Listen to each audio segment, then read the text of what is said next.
Hi, I'm Chris Kepler, and welcome to Does This Happen to You? I'm an actor, voice actor, audiobook narrator, and writer. I love reading, pondering, and sharing humorous stories about the freakish things that happen in everyday life. That's why this podcast features funny stories from fantastic writers about our daily aberrations, a micro audiobook about life and befuddlement just for you.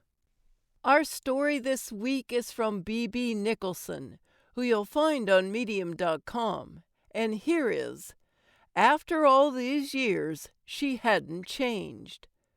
I had seen this woman before, but I couldn't remember where.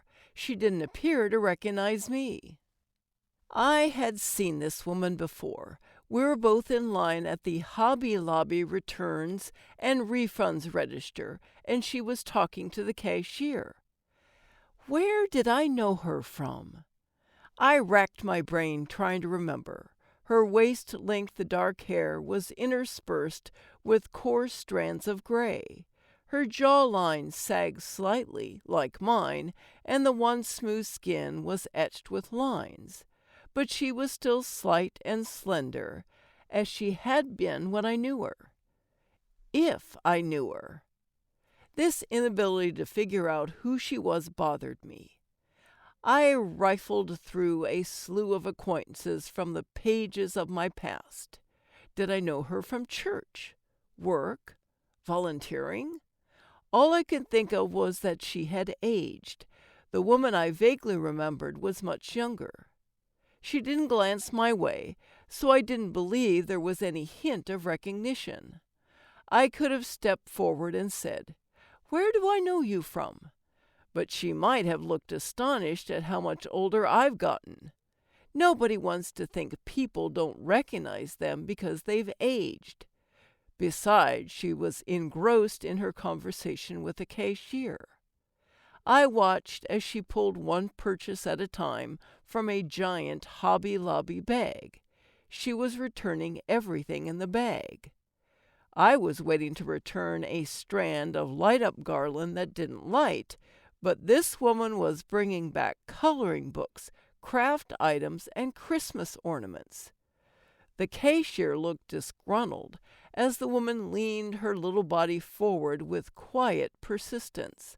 She was determined to tie up the register until she received a refund for every single item. And that's when it dawned on me. I knew her from the thrift store. Years ago, I had managed a charity thrift store, and this woman was a regular customer. She deliberated over every purchase, then returned everything. My staff and I dreaded seeing her come in. We argued over who would wait on her because she was so much trouble. When she was in line to buy stuff, she argued over every price. When she brought her purchases back, she argued over our no return policy. Her small size and sweet face were deceptive. They camouflaged the tenacity of a bulldog.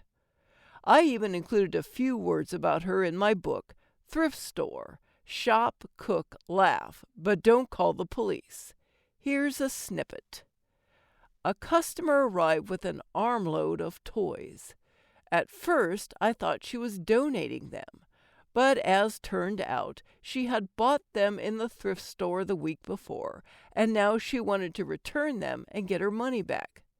"My children won't play with them," she said. "How crazy is that?" I said later to Skip, our security guard.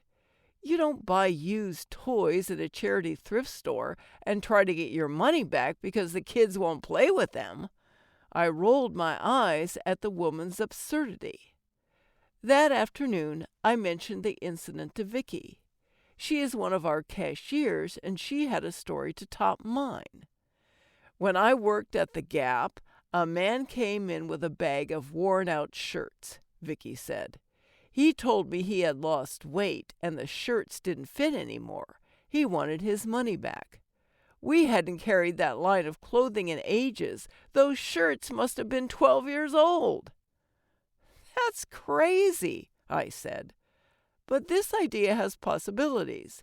Maybe I should take my half-eaten loaf of bread back to Kroger and say, "It's half gone, I want my money back." Or return the wedding ring to the jeweler 20 years later after the divorce, Vicky chimed in. Vicky and I bandied preposterous scenarios back and forth for a while, and I laughed when I thought of the woman with the toys and the man at the Gap. There were many times during my years at the charity that I wanted to shout, "No soup for you!" But of course I never did. You can't imitate the Seinfeld soup Nazi in real life. The Hobby Lobby cashier looked like she could have blurted, "No soup for you," as the woman in front of her pulled more and more merchandise from the gargantuan bag. This customer might have aged, but in all these years, she hadn't changed a bit.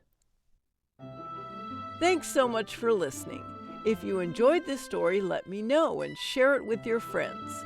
Follow me at Chris Narrates on Twitter or Chris K. Kepler on Facebook, or check out my website, chriskepler.com.